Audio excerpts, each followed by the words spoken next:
As teachers, we all ask questions in the classroom to make our students involved in the topic and to identify their concepts. But when a student's answer is not up to the mark or answer is different from the expected one, we move to the next student whose hand is raised. But by doing so, we lose the golden opportunity to uncover students' thought process, and we discourage students to think and think aloud.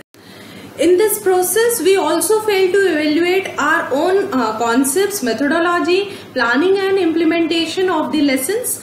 But with our little efforts, we can turn this situation into a thought-provoking session. Let's use our critical thinking skills. Why did the child give wrong answer? The topic which I have communicated very effectively in the classroom was misunderstood by the student, or was the question ambiguous? For example, if I ask my student to find odd one out from the river, sea, hill and well, then some of the students will say river, sea and well are the water bodies and hill is the odd one. Some of the students will say that well is the odd one because this is the main med and the others are natural resources. Some of the students will say sea is the odd one because it covers majority of the portion on earth. They all are right. They all are using different concepts to categorize the objects. But if I ask them to be stick on whatever I have taught them or the answer which is given in the book, I will stop their thinking process. There can be problem in the concepts also. The explanation of the same topic which I am teaching in class 5 and in class 12 can be different.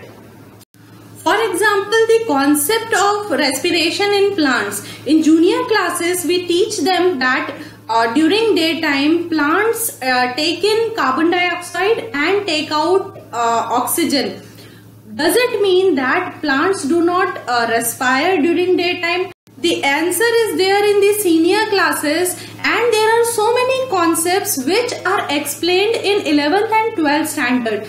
When we teach history, political science or literature, we communicate our own beliefs and concepts to the students about person or situations, and when they evaluate situations critically and come up with the different answer, we feel uncomfortable.